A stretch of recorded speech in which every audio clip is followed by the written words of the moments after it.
Hi, I want to welcome everybody to Dangerous Jobs Few Protections. It's a panel that will be exploring the human impacts of animal agriculture. I know we're moving towards the end of a packed 3 days, and I want to thank you all for joining us. My name is Christina Cooke, and I will be moderating this session. I'm a writer and an editor for Civil Eats, which we're a daily online news source covering the US food system. We focus on topics from agroecology to food and farm labor to animal agriculture and climate change, sort of the whole gamut of things related to the US food system. And this panel is based on a 5-part investigation that Civil Eats conducted over the course of this year and published in November, looking at the lack of protections for workers in animal agriculture in the United States. And that is the workers who are raising the hogs, the cattle, the dairy cows, and the poultry in the United States, who are working in increasingly crowded and increasingly automated operations, but are also they're engaged in some of the most dangerous work in this country, but they have fewer health and safety protections than workers in almost every other industry. And we're going to explore why that is during this session. So we're going to be speaking with 4 experts on this topic who are all here with me. We have people who have deep knowledge of these workers through their own work. We have 2 policy experts and an academic who's immersed herself in the topic, and a worker advocate who has been on the ground fighting for these workers. So we have, like many of the other sessions in this conference, the online sessions, we will have an hour-long panel discussion. At the end of that hour, a link will be sent out, a Zoom link to join us for a Q&A, a half-hour Q&A. So if you have questions that arise for you during the panel, please feel free to leave them in the chat, and we will bring those with us to the Q&A discussion. So I wanted to start by introducing the panelists here. Debbie Berkowitz is a veteran worker safety and health policy expert and advocate. Debbie, from 2009 to 2015, was chief of staff and then senior policy advisor for the Occupational Safety and Health Administration, or OSHA, which is the agency in the US charged with overseeing worker protections. She worked a number of years as the Worker Safety and Health Program Director with the National Employment Law Project, and she's currently a fellow with Georgetown University's Kalmanovitz Initiative. So Debbie has worked to develop policies and campaigns that have improved conditions for vulnerable and low-wage workers, like the workers that we will be talking about today in the poultry and meat industries. Bob Martin is also a policy expert. Bob directs the Food System Policy Program with the Johns Hopkins Center for a Livable Future. He co-authored in this role the Essential and in Crisis report in 2021 on US farm workers. And before starting with the center in 2011, he worked on Capitol Hill and for a state legislature, as well as for a family farm advocacy group. Bob has also served as a senior officer at the Pew Charitable Trust's Environment Group and executive director of the Pew Commission on Industrial Farm Animal Production. Dr. Maggie Gray is an associate professor of political science at Adelphi University in New York. She has long researched various issues facing farm workers in New York, particularly dairy workers, looking at the intersection of labor, immigration, and food studies. And she authored Labor in the Local Work, looking behind the scenes at New York local food economies. That was out in 2014. And last but definitely not least is Rebecca Fuentes. Rebecca is an immigrant farm worker advocate based in Syracuse, New York. From 2009 to 2020, she was a leader for the Worker Center of Central New York, which worked on the ground helping workers And in that role, she conducted health and safety outreach to dairy workers at their work sites in a lot of cases. Um, she helped author the Milk Report on the immigrant dairy workers in New York. That was out in 2017, and it was based on um, 88 face-to-face interviews with dairy workers. So has a lot of expertise from that.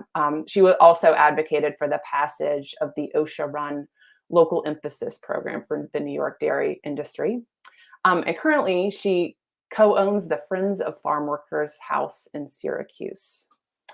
So we have a lot of expertise here, or across from a variety of different places.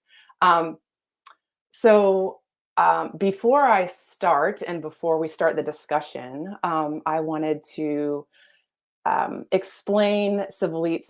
briefly explain Civilitz's investigation, just so we can start from a common foundation. I'm going to start PowerPoint.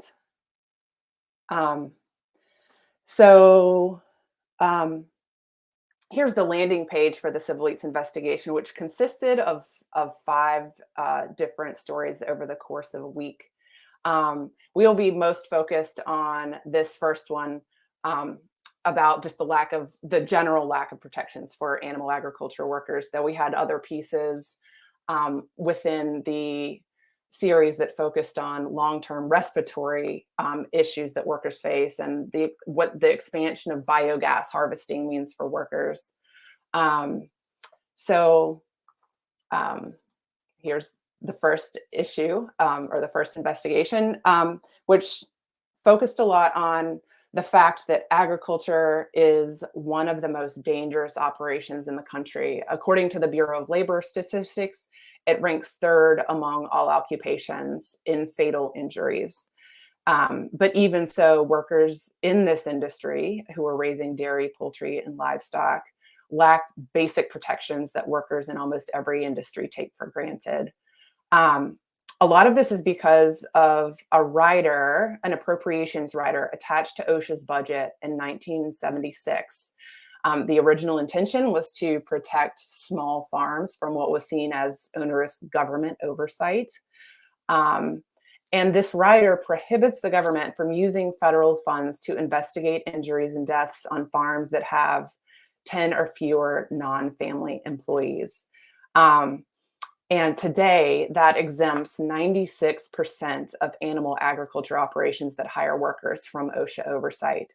So even when a person is injured or killed on what is called a small farm, that OSHA is prohibited from investigating. There are a few states, 13 states, that run their own OSHAs, don't observe the exemption, and can use state funds to investigate small farms, but the vast majority cannot.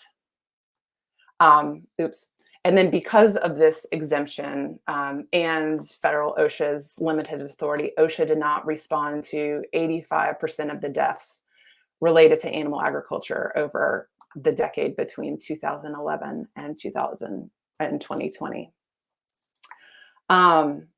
So because the lack of safeguards is especially alarming given the factory-like state of animal agriculture.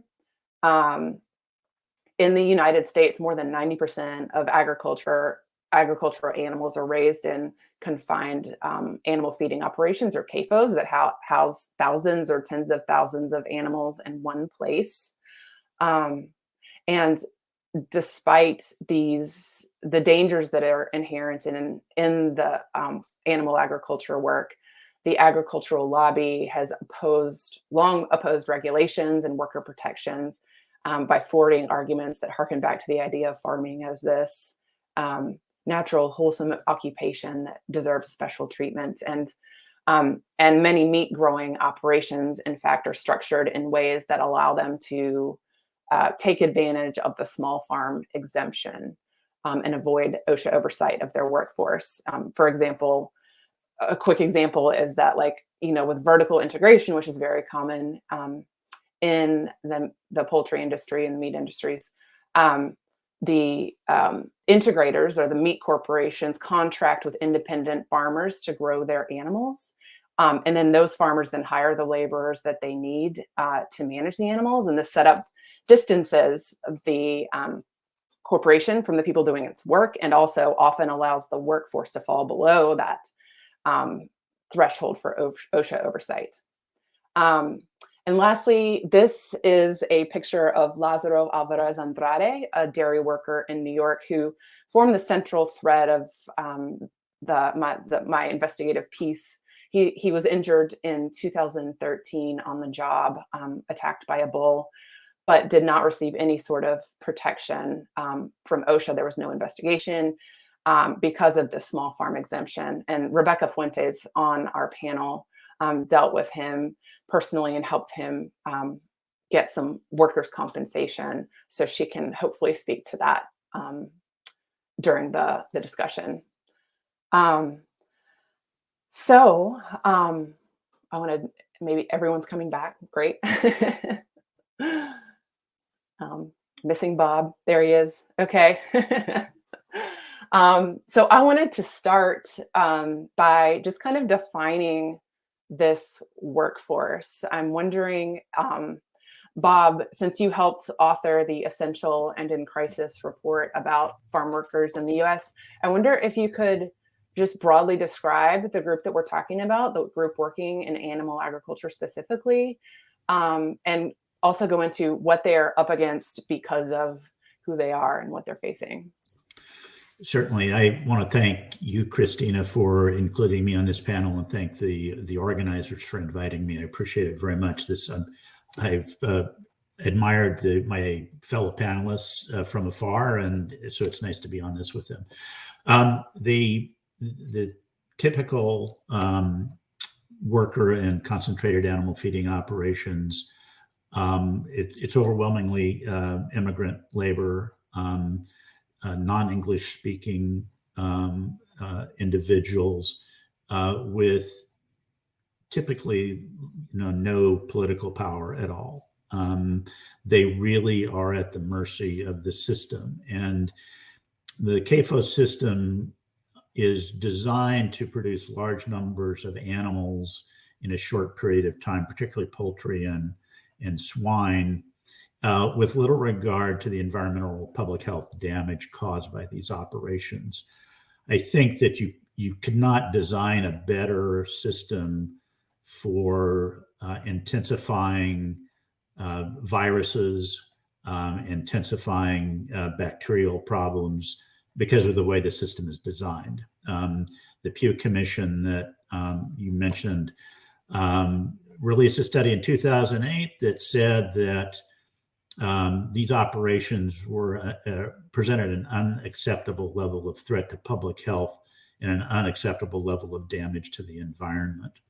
And the system encourages the low-level routine use of antibiotics daily to keep the animals healthy while they're in this system.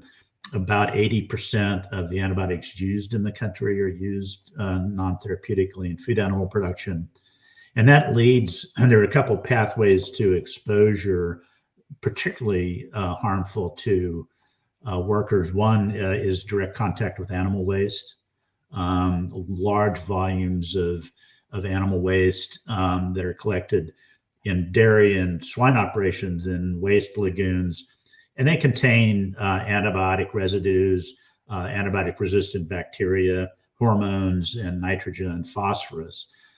All of those are bad for worker direct contact. And the second way is through airborne contact of dust that many times contains antibiotic-resistant bacteria, particularly methicillin-resistant Staph aureus or MRSA, but also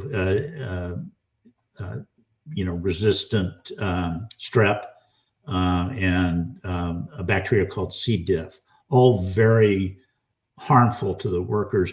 And those workers are pathways for these resistant infections to get out into the community. There's also a couple of really dangerous gases common with associated with these ligands. One is hydrogen sulfide, which in enough concentration without proper air movement is lethal in a very short period of time, and ammonia, which consistent ammonia exposure leads to respiratory problems. So it's a very dangerous system for workers in the communities located around these operations.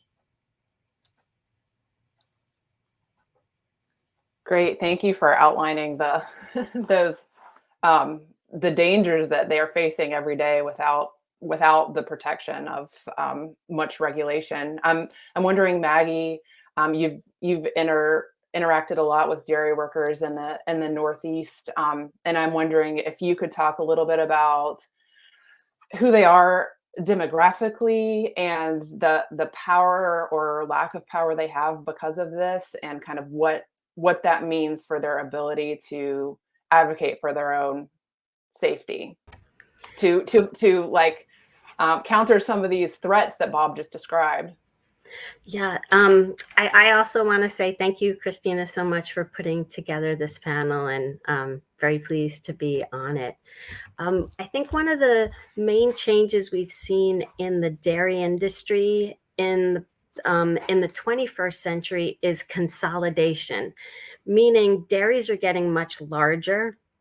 It used to be in New York, you could have a dairy with 150, 250 cows. And because of the structure of milk sales, you could make a profit. That has changed pretty dramatically. I'm bringing this up because with larger farms, there are greater labor needs. So on a small farm, it might not be that difficult to find 1, 2, 3 workers. But now with these much larger farms, not only in New York, but all over the country, the dairy farms, there's a much greater need for labor. And so what we've seen in New York and across the country is an ethnic shift. California is unique because California has long had a very large dairy industry, but in states ranging from New Mexico to Idaho to Pennsylvania to New York, what you're seeing is no longer are dairies able to rely on a local population who would be probably a citizen population. But now you're seeing largely undocumented immigrants. So this is this ethnic shift has very significant implications for the precarity of the workforce. As Bob said, there are extreme power dynamics. When you have an employer who's a citizen, who's college educated, who probably grew up in the area, who's well connected to the community, and who understands the political system, versus an undocumented immigrant who, my research shows that often doesn't even have a high school diploma, lacks those language skills, and certainly doesn't have political power. There's very extreme power dynamics. I'm finishing up a report on New York State farm workers that relied on 530 surveys. I think this is the largest study of farm workers in the state. And I just want to offer one of the quotes from a dairy worker about getting injured. And he said, "This is dangerous work. We don't talk about it because we want and need to work. To be hired, you can't be known as someone who talks about the risk of this job." So this sort of sentiment, and even workers talking about pressure to continue working when injured, and they might say, nobody told me I had to get back to work, but I still felt pressured. So yes, I think the ethnic shift in dairy across the country means a great increase in undocumented workers who are largely powerless to challenge the conditions of their labor. Yeah, and talking with worker advocates and workers through this investigation, the idea of the worker being aware of their replaceability was huge, and so that just keeps them from being able speak up about any concerns or injuries. Great. Thank you so much for sharing that. That's a powerful quote from from the dairy worker you shared at the end. Um, yeah, I'm so part of the issue, I think, is the fact that this is not a very talked about subject. Um, and, factory farms are also often discussed in the context of, rightly so, of animal welfare and their impacts on the environment or community surrounding them. And the workers who are keeping them running are rarely part of this discussion. And even when farm workers are discussed, um, it's often there's often a focus on the field workers picking the fruits and vegetables, again, rightly so, and on the slaughterhouse workers who are processing the meat. And this particular group of workers who are caring for the animals while they're alive and in these concentrated feeding operations are just rarely part of the discussion. Um, and I'm wondering, Debbie, if you could address why you think it's such an invisible workforce.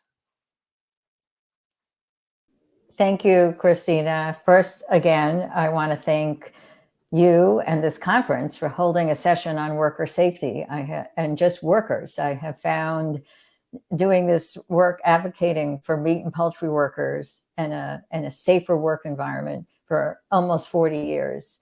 I have found that there's very little attention paid to this. So kudos to the conference and to you and for your articles. I just want to say it's not just that this workforce that raises the animals is invisible. I actually think the whole workforce in the meat and poultry industry are invisible. That until really COVID hit, and there were some, we spent, I can't tell you how hard it was for us to get attention drawn to the fact that these workers were dying at higher rates, getting sick at higher rates, because, the industry had enormous political power and was able to put out false narratives about meat shortages to keep people working close together. That I remember a sheriff in Waterloo, Iowa, saying he had no idea there was a meat packing plant in his town and how conditions were. And so it's the entire industry is invisible. Ezra Klein, who's a New York Times podcaster and a wonderful reporter, just did a wonderful podcast about the cost of cheap meat, meaning like who's paying the price for cheap meat. And he talked all about animal cruelty, and he talked all about the environment, and he never talked about the workers and how they were exploited. So not only are the workers who raise the animals, but the workers who slaughter and process the beef and the pork and the chicken that you get in the supermarket. This whole entire industry is very vertically integrated now, and it is built on the labors of Black and brown and immigrant workers. And it's sort of, the industry is incredibly powerful. It has enormous resources to, sort of get a narrative, as you wrote in your article, Christina, that, we're good for the economy, and meat is healthy, and just, buy our product and we're good for workers, when the truth is, and I think largely, when you drive across a farm, you can see farm workers, you can visually see them in the field, bending, twisting, it's hot, you sort of get it. The farm workers had a very strong, the field farm workers, a very strong organizing drive, at least when I was in college, and they had a great boycott. And so they forced themselves into people's consciousness. But in the meat industry decided sometime in the early 80s, they changed the whole way they did business. They moved to rural areas. They decided to hire immigrant workers, and the largest part of the population, not only in who's raising the animals, but also who's slaughtering the animals, are immigrant workers. A lot of them are undocumented. During Republican administrations, ICE would come to these plants and scare the workers. And so these workers are very scared about speaking up. I think, in meatpacking plants, they're invisible. In dairy farms, very few people drive by a dairy farm and even see a worker or see a lagoon, but they're very dangerous. And when I was at OSHA, because of Rebecca, who you'll hear from soon, of her great work, we realized how dangerous, and workers were getting hurt at very high rates. And so we decided we would focus, some inspections, a few, on some of the larger dairy farms to make sure they were complying with the few OSHA standards there were for agriculture. And you would have thought we were shutting down the entire dairy farm industry, the way the Farm Bureau organized. And they they use this narrative, oh, the family farm, you're putting them out of business. Well, we weren't putting them out of business.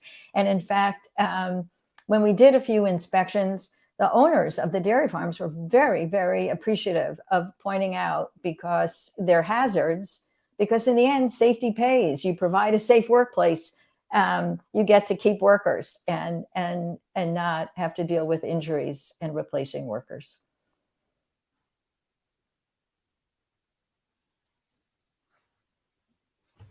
Christina, you're on mute. Oh, great. Thank you. Thank you, Debbie, for your answer. And Maggie, I was wondering if you had any insight into why this group is so invisible. Yeah, I think I would probably point to three main reasons. One is the economy of food and farming. This is a meat-loving country in the U.S., and even, going back to what Bob was saying about environmental concerns, I think it's really tough for folks to want to give up their meat and give up their cheap meat. In addition, what you've seen in the 21st century is a significant consolidation of the supermarket industry, which controls prices. So this actually puts a lot of pressure on the farm producers. And the way that you see profits being made in animal agriculture is through scale, right? Through much larger farms. And again, this is related to the consolidation of the dairy industry. If you take any Management 101 course, they're going to explain to you that there are lots of fixed costs to run your business, but labor tends to be pretty flexible. When you can demand that workers work harder, work faster, workers in New York having their shifts finish and then feeling an obligation to finish working with some of the animals, even though they're not getting paid for it. So I think some of it has to do with the structure of the industry and the cheap cost of food, and how much we privilege the cheap cost of food in the United States. We have the cheapest food in all industrialized nations. I think something else, going back to what Debbie was saying, we're all aware that probably one of the reasons for this conference indeed is the importance of food and the food movement. And by and large, food movement efforts have, at least in their earlier years, very much focused on sustainability. And sustainability was defined by what was being put into consumers' bodies, and not being defined about the effect on the bodies of workers. So I think that the fact that Civil Eats did this series, that this panel is happening, is evidence that we're seeing more about workers, and these are really important stories to be told. But coming back to this Ezra Klein podcast, that this is just evidence about the hidden costs of food that you see in the farm industry. And when you hear a word farm subsidy thrown around a great deal, and there are pretty extensive farm subsidies in the US due to the political power of the agricultural industry. But what I would argue is that the greatest subsidy to United States farms has been the labor of workers, and the fact that at the federal level, they are excluded from the right to a day of rest. They're excluded from overtime protections, and more important, they're excluded from collective bargaining protections, right? So Debbie mentioned the movement, the Great Boycott. That's because California passed a law decades ago allowing for collective bargaining protections for workers. But when you have such a vulnerable workforce, and then the law does not protect them when they do try to change the situation, that's a real recipe for very much a hidden, invisible workforce. Great. Thank you so much, Maggie. So as I mentioned before, agriculture is one of the most dangerous occupations in the country. It ranks third for fatal injuries among all occupations, yet there's this lack of protection. And I'm wondering, I'm interested in hearing a little bit more about the health and safety dangers, especially the kind of the acute dangers. There's the long-term respiratory, which hopefully we can talk about as well. But Rebecca, I know as when you were working for the Worker Center of Central New York, you were interacting with a lot of workers, some of whom were injured. And I'm wondering if you could talk a little bit about what types of injuries you were seeing people come to or experience given their work in the industry.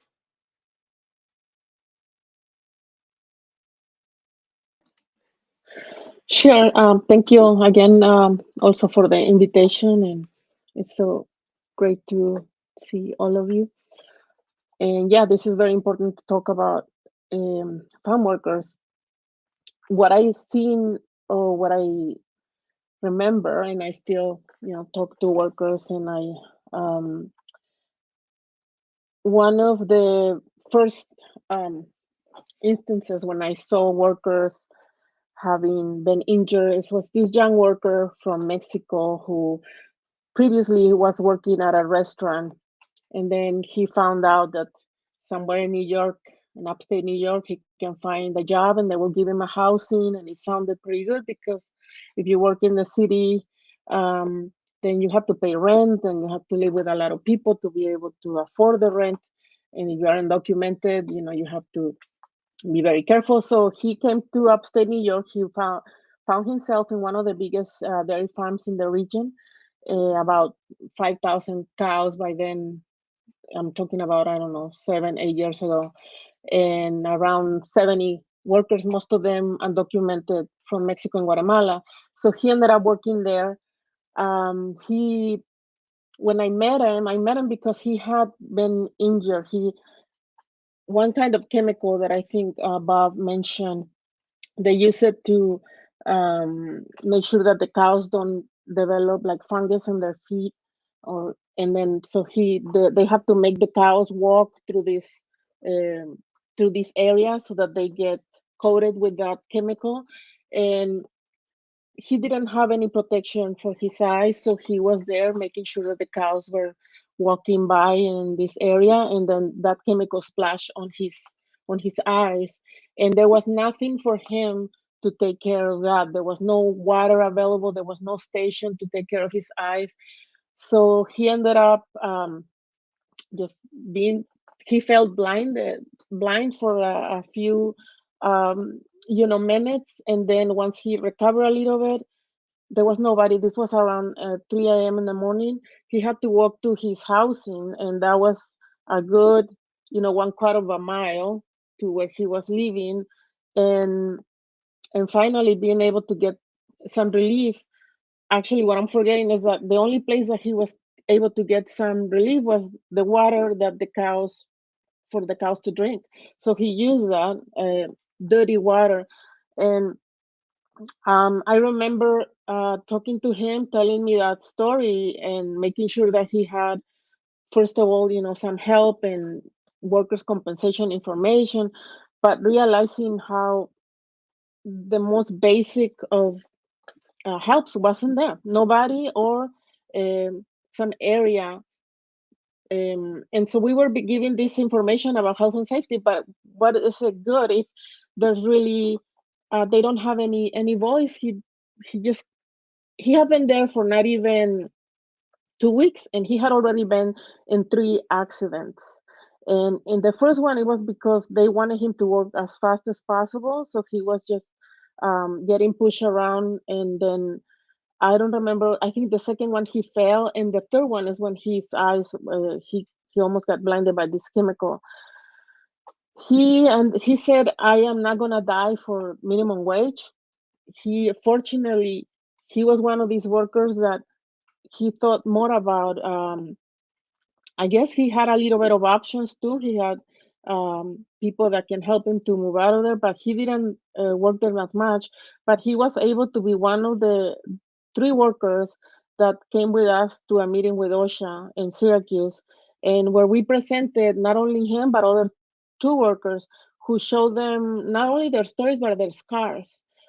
Some workers have chemical burns from working a lot with acids that they use to clean the tanks where they put the milk.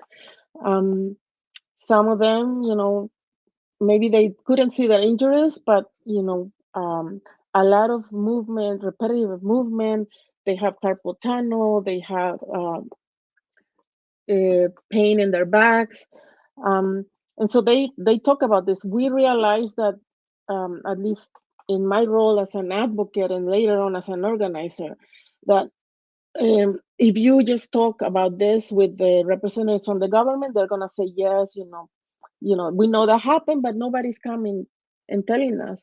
And then there's no complaints, and complaints is not an issue only with farm workers, it's with any worker in the United States pretty much. Any worker from any industry is very fearful to come up and say, hey, this is happening, I want something to be done.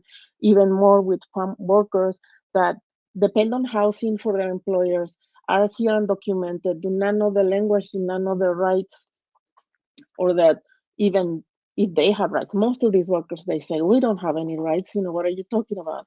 So it was, our job was to tell them, yes, you do. In fact, you have more than, it doesn't matter if you're undocumented, you have a lot more OSHA rights, and to health and safety. It doesn't matter your status. So, like I said, falls, repetitive injury, repetitive motion, and that created a lot of injuries, chemical burns.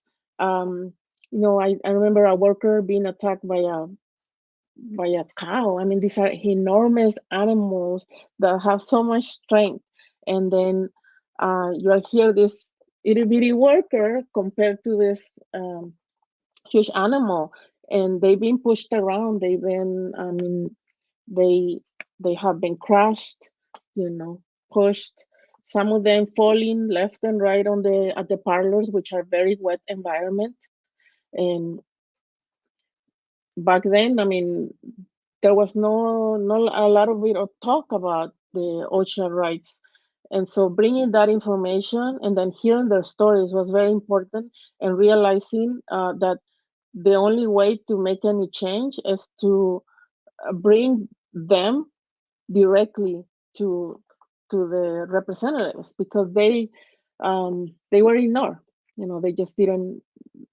Everybody says they don't have a voice. They do have a voice, but you have to teach people the system. We realized, I didn't know how this system worked. I thought, well, you just tell the representatives, tell them, but it doesn't work like that. They have a lot of power, and you have to organize, learn the game, and then have to, go out there and lobby, because they lobby. They have so much money for lobbying. We didn't have money, but we do have our stories and our bodies to show, and their voices.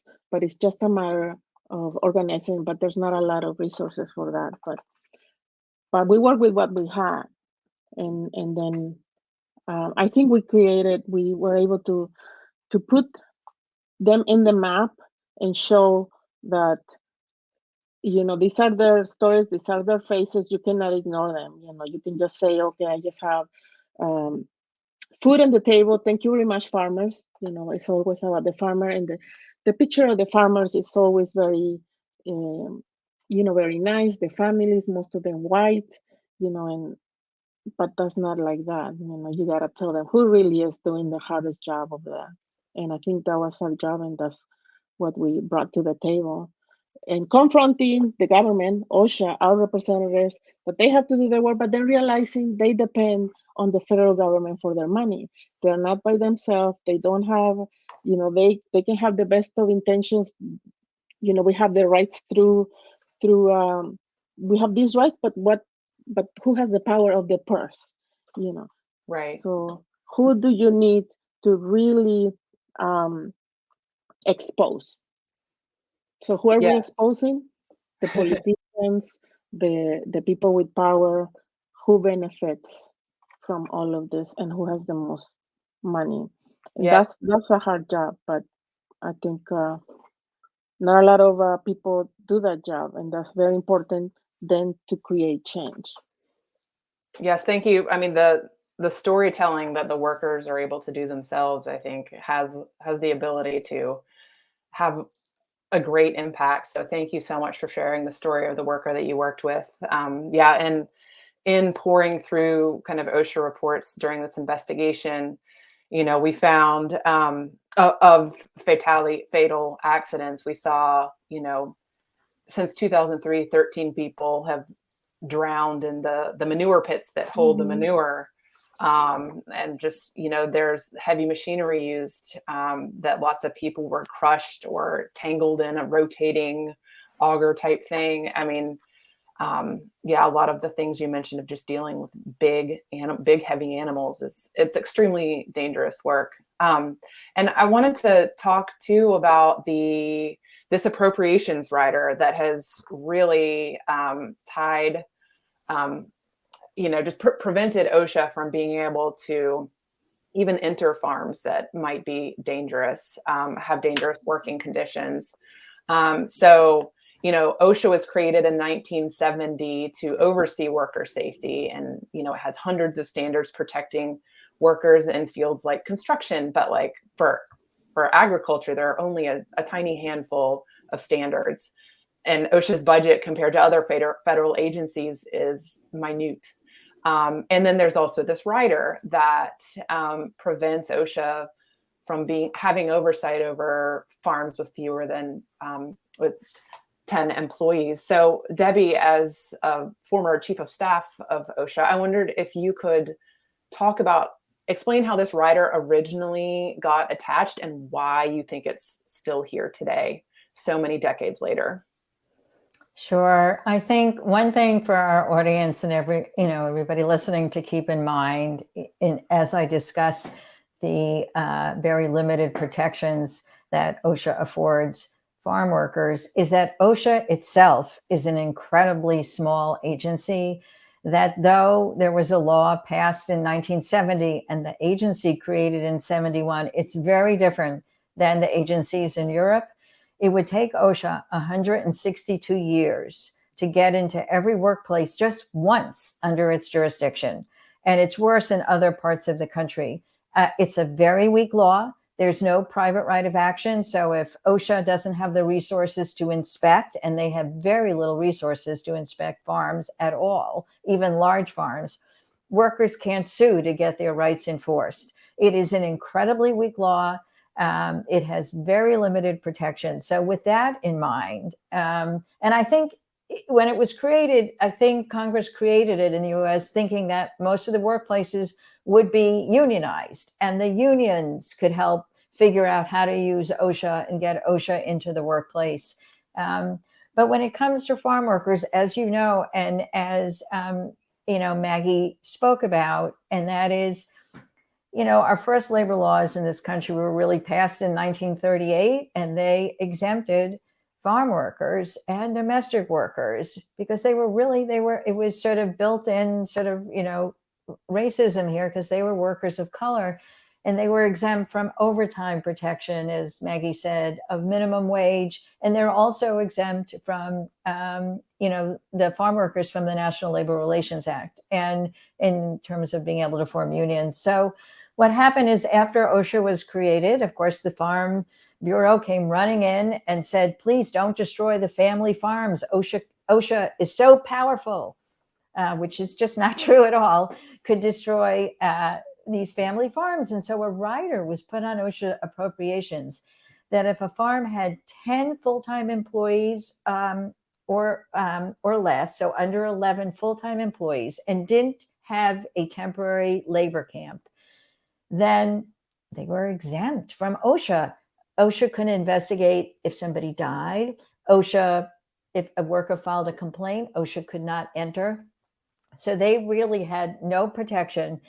And as you know, there's no like workers' comp, and most farm workers aren't even covered by workers' comp. But if they are, they can't sue their employer. That's part of the deal with workers' comp. And so I have to say, even when we were there, many times, as you know, the 20th century progressed into the 21st century, it was clear that farms were incredibly industrialized, incredibly mechanized, and that this myth of a small family farm is what it was, a myth. And OSHA should at least be able to investigate fatalities. They may not have, even we tried to get the right to just investigate a death, to just figure out what happened so we could prevent the next one on a small farm.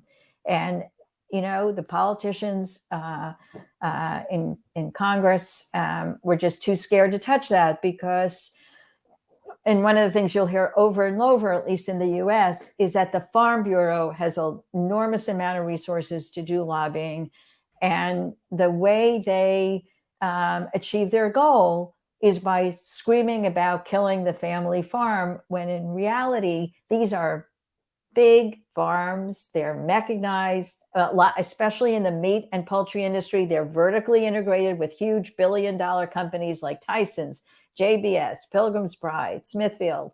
And if I can just tell one little story that's in your article, Christina, when I was in the Department of Labor, the Wage and Hour Division, try to improve. They control a lot about child labor on farms. And they said that they really wanted to make sure that children weren't being killed on farms. They exempted family members. So if you had your son, your 6-year-old or 10-year-old, and they get killed all the time on farms, you know, you want to put them out there on the farm and endanger them, you can do that if that's part of your family.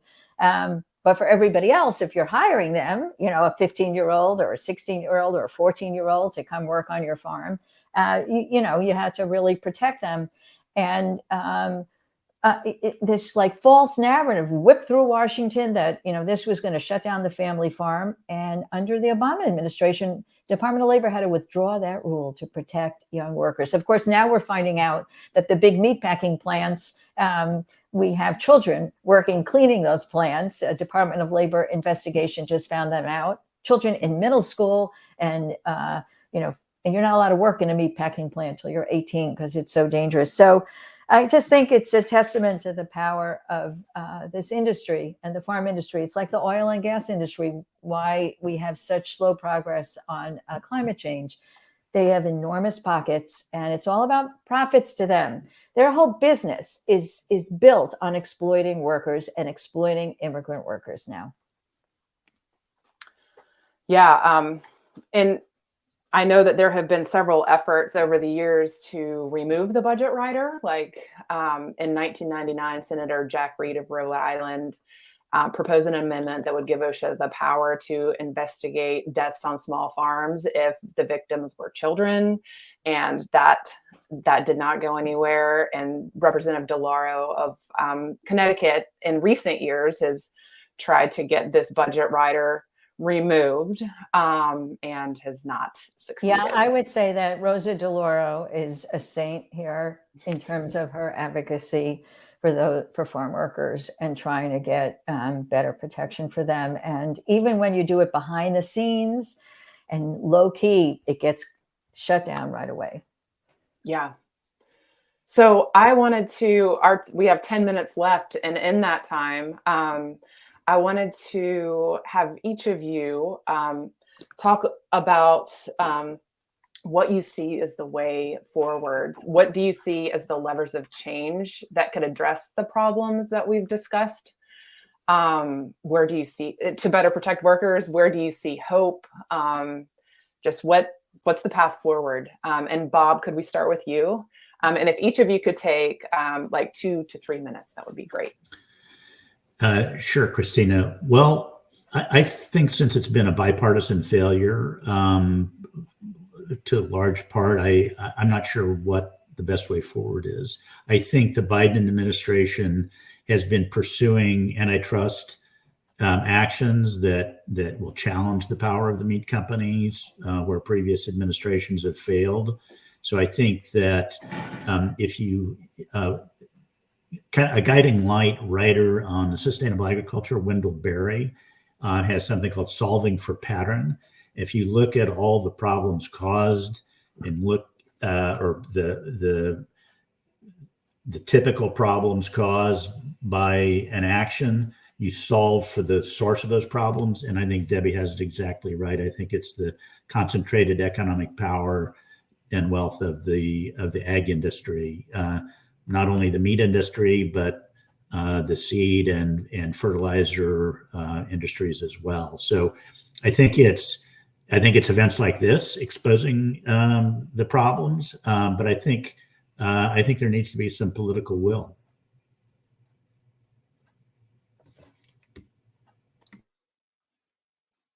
Great. Rebecca, would you mind sharing your point of view?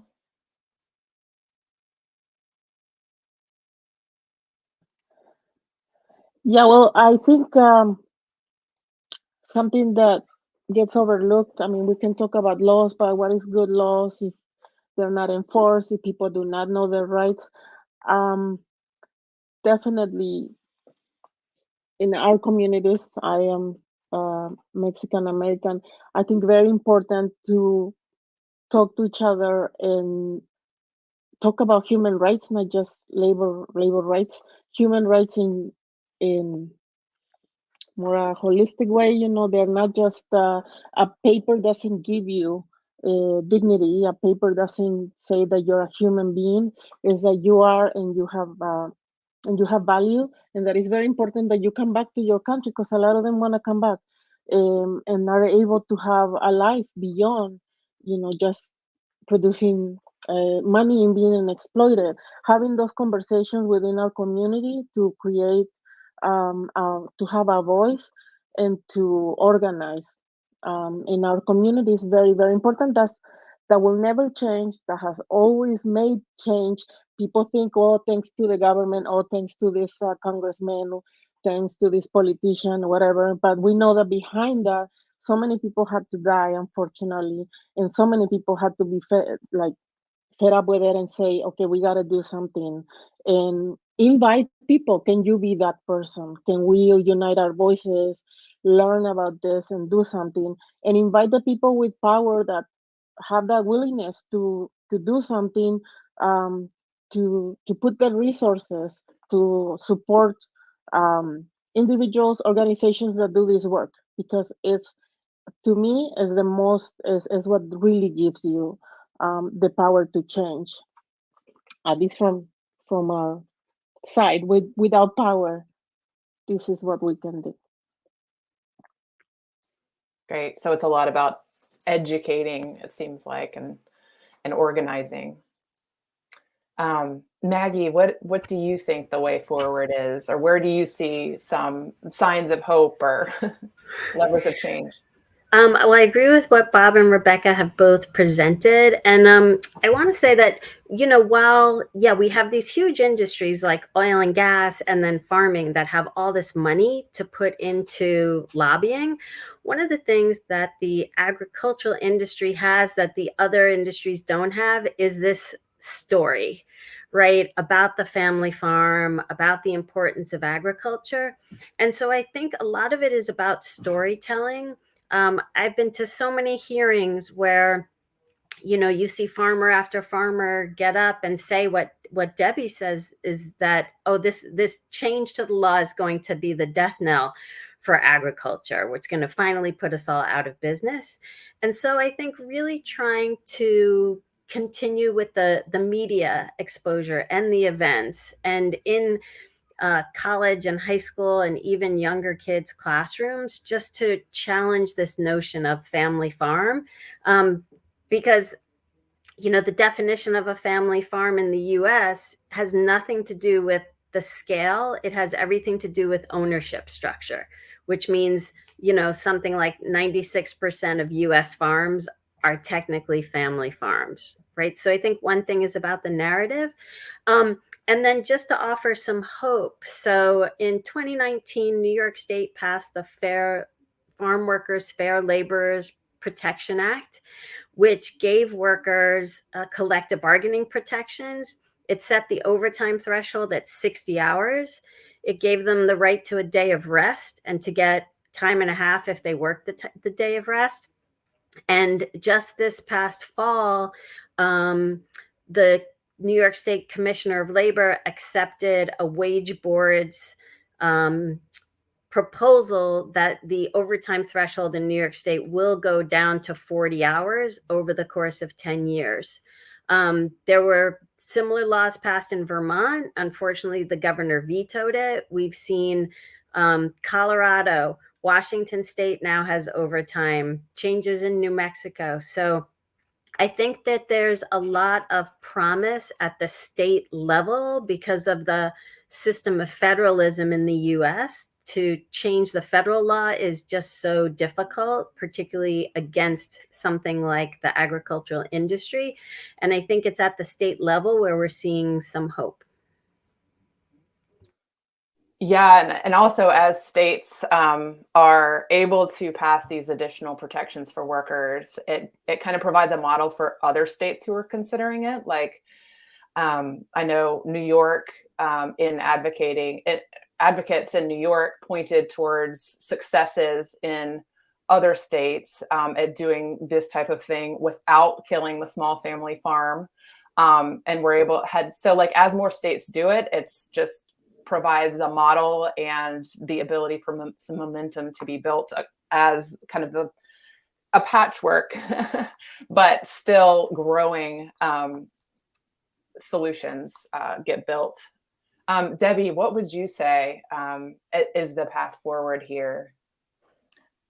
Well, I agree with what everybody else has already stated. I totally agree with Maggie that states are the laboratory now to improve protections for meat and poultry and dairy workers. Colorado just passed a standard to protect agriculture workers from heat. It just because I think the federal government is just totally paralyzed with the power of the Farm Bureau, and local advocates can really, like Rebecca, all her work paved the way for all these great changes in New York. I do want to make one other point here. I mean, in addition to immigration reform, which would be huge in this country so that workers didn't feel like they could be deported if they spoke up, or that the company would call ICE, though they knowingly hire undocumented workers. OSHA needs more resources. We just had an issue in Virginia where workers on farms, filed complaints with Virginia OSHA. They have so few staff that it was unclear whether they could even get out to the farm. And these were large farms that would have been covered. So more resources to OSHA. All these farms get federal subsidies, especially the meat and poultry industry, which has so much money. I don't know why they still get subsidies. There should be some kind of a tie to these subsidies, that they have to provide certain conditions and let OSHA in there to make sure everything is safe. And the other thing I wanted to tell you is, I want you to look at Iowa, where family hog farms were the thing. And right now, actually, it's so industrialized and concentrated that it destroyed the family farms. And most of these hog farmers are contract farmers, the same with chicken farmers. And they need to rise up against these big companies and join forces with Democrats and other, grassroots organizations advocating for better working conditions, because they're just now a pawn against big ag and say we need better conditions. So maybe one day that'll happen. you're on mute. Thank you. We have hit an hour. So thank you all so much. We will be reconvening in just a second in Zoom to continue the conversation. But thank you all up so far. So everyone, you'll find the link to the Zoom room in our chat. So please do join us, and feel free to send us any questions that you have either now or once you get there. We'll see you soon.